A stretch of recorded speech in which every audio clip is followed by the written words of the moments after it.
Si vous êtes responsable d'un projet de travaux, si vous êtes maître d'ouvrage, attention, car depuis le 1er juillet 2012, une réglementation spécifique encadre la réalisation de travaux à proximité des réseaux. Pour assurer la sécurité, prévenir les endommagements de réseaux, le Code de l'environnement impose désormais de prendre en compte la présence des réseaux à chaque étape du chantier dès la conception du projet. La réussite des projets de travaux sur la voie publique, sans dommages au réseau, c'est notre objectif à tous. Cette prévention des dommages au réseau, c'est bien sûr l'affaire des entreprises de travaux. Mais c'est aussi, et dès la phase de préparation des projets, l'affaire des responsables de projets, qu'ils soient maîtres d'ouvrage, publics ou privés, et c'est aussi l'affaire des exploitants de réseaux concernés.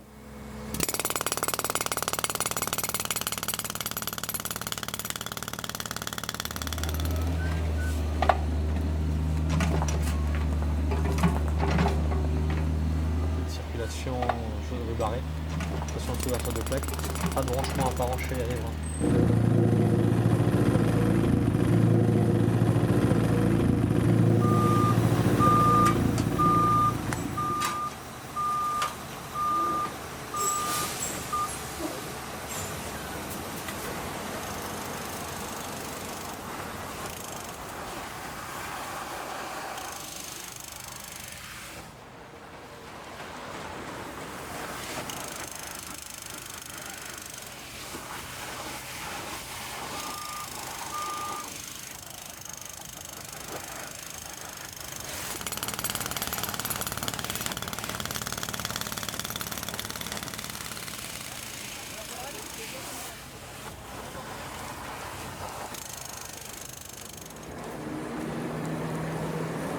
Nous sommes dans les Hauts-de-Seine.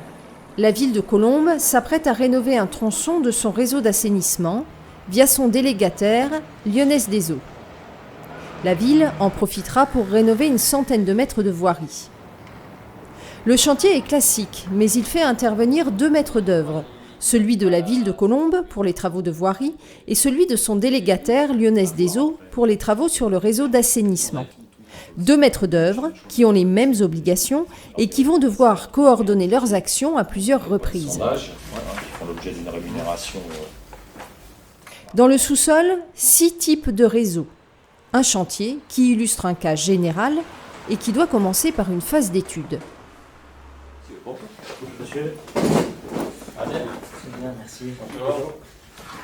La phase d'étude est une étape décisive. Le bon déroulement du projet en dépend et c'est la responsabilité du responsable de projet. Première responsabilité d'un responsable de projet en phase d'étude, le choix du maître d'œuvre qui réalisera l'étude du projet elle-même.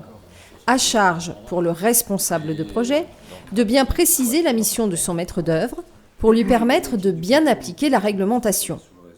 Consultation du guichet unique et émission des déclarations de projets de travaux, les DT, analyse des réponses des exploitants de réseau, au besoin réalisation d'investigations complémentaires, prise en compte de toutes les informations recueillies pour l'élaboration du projet, élaboration d'un projet de marché adapté aux contraintes de l'intervention à proximité des réseaux et des incertitudes de localisation qui peuvent demeurer.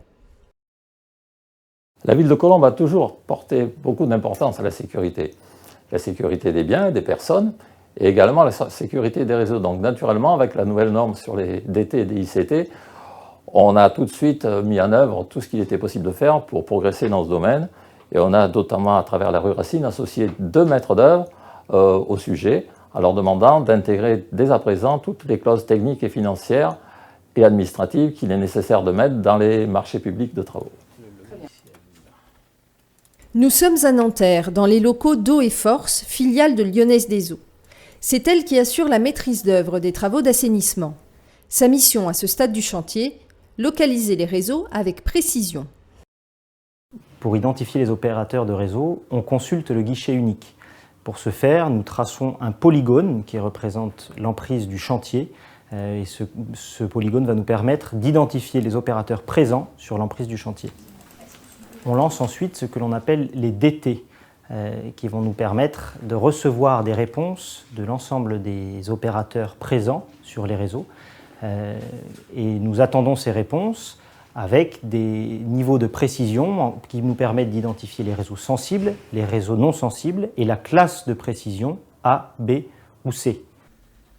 Ensuite vient donc l'étape d'analyse de toutes ces réponses. L'analyse de ces réponses va nous permettre de pouvoir déterminer si ces opérateurs ont répondu oui ou non, s'ils nous ont fourni un plan, si les réseaux concernés sont sensibles ou non sensibles, et enfin de déterminer la classe de précision qui a été apportée A, B ou C. Ce travail d'analyse est indispensable parce qu'il va nous permettre de préciser la localisation de l'ensemble des réseaux présents dans l'emprise du chantier et de déclencher, si nécessaire, ce que l'on appelle des investigations complémentaires. Ces investigations complémentaires seront proposées au maître d'ouvrage. Ces investigations complémentaires sont optionnelles pour les réseaux non sensibles, mais également pour les branchements avec affleurants visibles. Celles-ci sont obligatoires dans le cas de réseaux sensibles pour lesquels nous avons eu une réponse en classe B. Monsieur Domergue, voici le dernier. Pour préciser la localisation de certains réseaux, le responsable de projet doit commander des investigations complémentaires à une entreprise spécialisée dans la détection de réseaux. Sur ce chantier, une seule commande dont les résultats seront communiqués aux 2 maîtres d'œuvre. Bon, je vous appelle concernant une géolocalisation que nous devrions faire en express rue Racine pour des travaux d'assainissement. Donc je voudrais recevoir rapidement votre meilleure proposition de prix, votre date d'intervention souhaitée. C'est un chantier sans problème technique particulier, une petite rue, mais quand même je pense qu'il faut prendre un arrêté interdisant la circulation pour que vous puissiez travailler tranquillement. Donc pour ça, je vais vous transmettre les récépissés DDT et vous m'avez adressé par mail, si possible, votre meilleure proposition de prix avec votre date d'intervention. D'accord, donc vous avez le fond de plan DWG, on pourra se recaler dessus. D'accord, parfait. Mais écoutez, je vous prépare le devis et je vous envoie ça par mail, monsieur Domergue. Cette commande fait l'objet d'une consultation et d'un cahier des charges dont un exemple est disponible dans la partie 4 de la norme NFS 70003. Il appartient au maître d'ouvrage de fournir à l'entreprise de détection les récépissés des DT et les plans des réseaux fournis par les exploitants. Il doit aussi bien préciser l'emprise dans laquelle le prestataire devra réaliser ses investigations. Le maître d'ouvrage, la ville de Colombes, attend de notre part que nous remettions les réseaux en classe A, 50 cm de part et d'autre, conformément à la nouvelle réglementation NFS 70003. Donc l'intérêt est de repositionner les réseaux enterrés, ERDF, GRDF, PTT, AEP, assainissement, dans le cadre des futurs travaux d'assainissement de la rue, et de remettre l'ensemble de ces réseaux avec la classe de précision au maître d'ouvrage. Sur cette mission, nous allons adapter les outils en fonction des types de réseaux que nous allons rechercher. Tout d'abord la radiodétection avec les RD8000 pour rechercher les réseaux câblés. Nous allons ensuite utiliser des techniques de géophysique, les géoradars, pour localiser les réseaux non conducteurs type PEHD, et ensuite les réseaux grande profondeur avec des flexitraces pour les réseaux d'assainissement par exemple. Sur cette rue, nous avons constaté que les réseaux ERDF et GRDF étaient sensiblement bien positionnés en planimétrie, mais nous avons observé un problème sur l'altimétrie. Effectivement, les réseaux étaient posés avec une charge insuffisante sur cette rue. Nous avons détecté aussi des problèmes sur les réseaux PTT. Nous avons découvert plus de réseaux que déclarés au retour des TDICT. Et nous avons eu aussi un problème sur un branchement ERDF que nous avons pu localiser suite à une perte de signal. Nous géoréférençons toute notre détection, ce qui nous permet de faire une remise sur plan. Cette remise sur plan est accompagnée d'un rapport de l'ingénieur géophysicien qui a réalisé le dossier, dans lequel il fait part de ses observations. Et ce rapport et ce plan sont présentés lors d'une réunion de travail au client afin de lui présenter notre rendu. Au terme des investigations complémentaires, le responsable de projet se voit remettre un rapport. Il dispose d'un délai de 9 jours pour le transmettre aux exploitants de réseau. Objectif, leur permettre d'améliorer leur cartographie dans les 6 mois. Mais l'enjeu principal à ce stade est d'intégrer les résultats des investigations complémentaires dans les parties assainissement et voirie du projet. Objectif, s'assurer que le projet reste compatible avec les réseaux existants et garantir la sécurité du chantier. Faire en sorte qu'aucun réseau ne soit endommagé lors du terrassement. Au terme des investigations complémentaires, sur la base du rapport, les maîtres d'œuvre procèdent à leur propre analyse du projet. Lorsque l'on reçoit ces investigations complémentaires, on va pouvoir déterminer la nécessité ou non de réaliser des sondages. En l'occurrence, sur ce chantier de la rue Racine, 7 sondages vont être nécessaires, 3 pour localiser plus précisément des branchements sensibles en classe B et 4 afin de déterminer visuellement la présence de ces réseaux. Dans un deuxième temps, nous allons nous assurer de la concordance entre les résultats de ces sondages et le plan projet. Ici, pour le chantier de la rue Racine, nous avons dû repositionner 2 branchements d'assainissement. Et enfin, dans un dernier temps, nous allons pouvoir évaluer les volumes de terrassement à proximité des réseaux sensibles qui vont nous permettre d'adapter le DQE et les quantités. Donc en fait, nous, on se coordonne avec le maître d'œuvre précédent de manière à récupérer donc tous les sondages qui ont été faits sur les réseaux existants, sur les réseaux qui peuvent être découverts en cours de chantier et sur les réseaux qui vont être construits pendant ce chantier.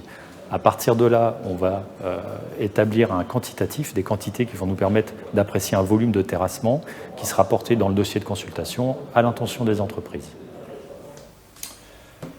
À ce stade de la phase d'étude, la définition du projet est suffisamment précise pour élaborer les dossiers de consultation des entreprises, les DCE. Des dossiers qui doivent comprendre les récépissés des DT et les résultats des investigations complémentaires, mais aussi le CCTP modifié intégrant les clauses techniques, le CCAP modifié intégrant les clauses administratives, la constitution des postes, la décomposition des prix globaux et forfaitaires, ainsi que le bordereau des prix unitaires. Des exemples figurent dans la norme 70003 partie 4. Ces documents permettent notamment de prendre en compte la rémunération du marquage au sol, les techniques de terrassement employées en application du guide technique et les éventuels arrêts de chantier. Nous avons conçu notre dossier de consultation en intégrant 2 critères essentiels, le prix bien entendu, à hauteur de 55%, et nous avons donné aussi une part importante au mémoire technique, 45%, et dans le mémoire technique, nous avons défini précisément les réponses que nous souhaitions avoir sur les aspects DT et DICT. En l'occurrence, nous avons fixé des critères liés à la connaissance de la réglementation des entreprises qui répondaient, la formation de leurs agents, les méthodes utilisées pour travailler à proximité des réseaux. Nous avons rajouté d'autres critères comme comment entretient-on le marquage pendant toute la durée du chantier. Et à partir de là, nous avons fait notre choix. De même que l'autre, pour l'entreprise d'assainissement, nous sommes arrivés au mieux disant, c'est-à-dire celui qui avait à la fois fait un prix correct, mais aussi qui avait proposé un mémoire technique qui montrait qu'il s'était pleinement imprégné et qu'il connaissait parfaitement la nouvelle norme.